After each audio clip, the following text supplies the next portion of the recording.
Ipse liberavit me delaque venantium. Ipse liberavit me delaque venantium.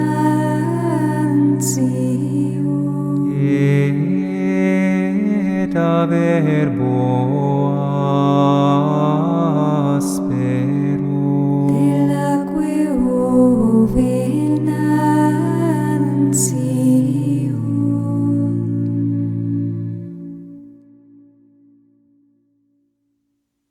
30 de janeiro de 2025, o Evangelho de São João, sua hora ainda não havia chegado.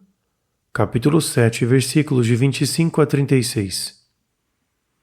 Então, alguns de Jerusalém diziam: Não é este aquele que procuram matar? Eis que fala com toda liberdade e não lhe dizem nada. Será que os chefes do povo tenham verdadeiramente reconhecido que este é o Cristo? Nós, porém, sabemos de onde este é. E o Cristo, quando vier, ninguém saberá de onde ele seja.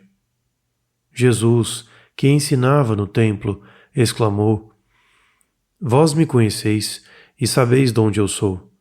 Eu não vim de mim mesmo, mas é verdadeiro aquele que me enviou, a quem vós não conheceis.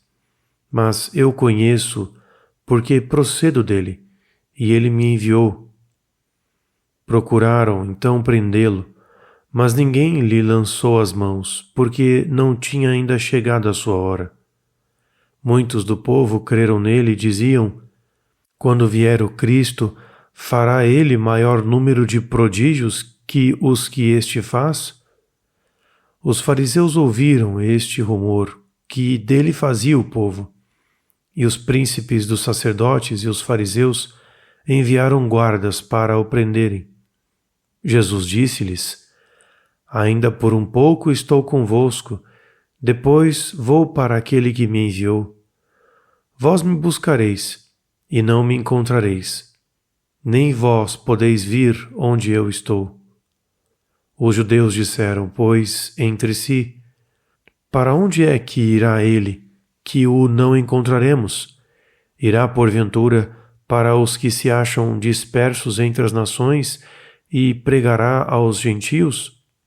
Que quer dizer esta palavra que ele nos disse: Vós me buscareis e não me encontrareis, e onde eu estou, vós não podeis vir? Escutaremos uma meditação escrita pelo irmão Elias, narrada por Felipe e acompanhadas por cantos de harpa dei. Por que razão estavam os líderes religiosos judeus tão determinados a levar Jesus à morte? Até mesmo Pilatos, o procurador romano, percebeu durante o interrogatório que Jesus era inocente e não podia ser objetivamente acusado de nada. Por que razão, então, uma perseguição tão feroz contra o Senhor numa fase tão inicial do seu ministério público? Lembremo-nos de que até no lugar onde ele havia sido criado, em Nazaré, queriam atirá-lo do penhasco.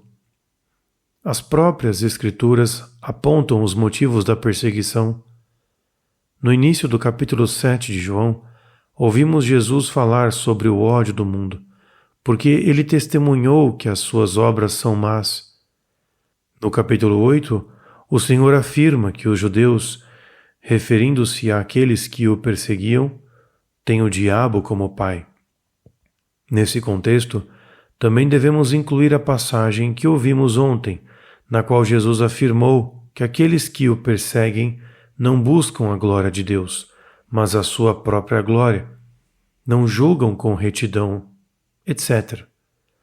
Podemos encontrar mais razões para a cegueira dos seus perseguidores, que levaram à morte cruel do Filho de Deus, que não fez mais do que proclamar o reino de Deus e torná-lo claro por meio dos sinais que realizou. Há uma interação infeliz de muitos elementos diferentes. Por mais doloroso que seja o fato de o Filho de Deus ter sido tratado desta forma, todos esses eventos que conduziram a este ponto podem servir de lição para nós. No caminho de seguir Cristo, é importante que, desde o início, prestemos atenção ao nosso coração, porque, como o Senhor diz, é do coração que vem o mal. Do coração procedem os maus pensamentos, mortes, adultérios, prostituição, furtos, falsos testemunhos, blasfêmias. Devemos resistir pela raiz a tudo o que procede das nossas más inclinações e que pretenda orientar os nossos pensamentos e sentimentos em sentido contrário ao que o Evangelho nos ensina. Se não o fizermos, o mal desenvolver-se-á e começará a dominar cada vez mais, a ponto de dar origem a atos malignos, como se pode observar naqueles que desejam tirar a vida a Jesus. Os pensamentos malignos contra ele apoderaram-se deles de imediato e sucumbiram cada vez mais ao domínio do diabo. O ponto fraco que o diabo poderia ter usado foi a inveja. Talvez também o orgulho de ver um homem sem formação acadêmica a apresentar-se como Deus. Seguiu-se o pensamento errôneo de que Jesus poderia enganar o povo e, como resultado, a posição dos líderes religiosos junto do povo seria posta em causa. Como não resistiram a esses pensamentos distorcidos, mas lhes deram rédea solta, o diabo pôde usá-los como instrumentos para realizar os seus planos perversos por meio deles. Esta é a situação por trás das cortinas, da qual devemos estar cientes enquanto pessoas espirituais. Se nos deixássemos levar pelas nossas más inclinações, a mesma coisa aconteceria conosco. No entanto, a hora de Jesus ainda não tinha chegado. Ninguém poderia tocar nele, pois não são os seus perseguidores que determinam o momento da sua entrega. Somente o Pai Celestial é que determina a sua hora. Jesus tem o seu lar no Pai, e os judeus ainda não podem chegar lá. Para isso, assim como todos nós, terão primeiro de receber o perdão dos pecados que Jesus obterá para a humanidade quando chegar a sua hora, assumindo sobre si toda a culpa que separa os homens de Deus e os escraviza. Neste momento, o destino dos homens mudará se acreditarem naquele que o Pai enviou. Nessa hora, o céu abrirá as suas portas a todos os que ouvirem a voz do Pai, e Jesus libertar-nos-á da escravidão da morte, do pecado e do diabo. O Senhor está a encaminhar-se para essa hora. Uma vez que Ele tenha sofrido e ressuscitado dos mortos, nós também poderemos ir até Ele, que se deixará encontrar por nós.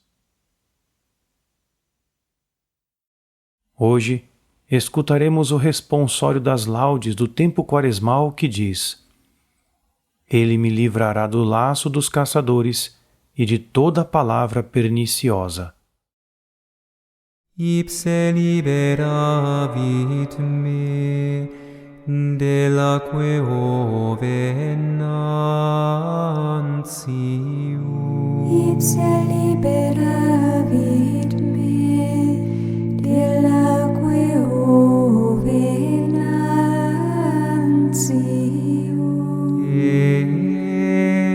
Et a verbo aspero, Delaque ove nantium.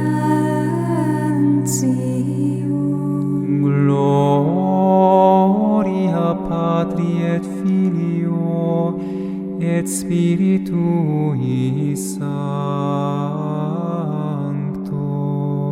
Ipse liberavit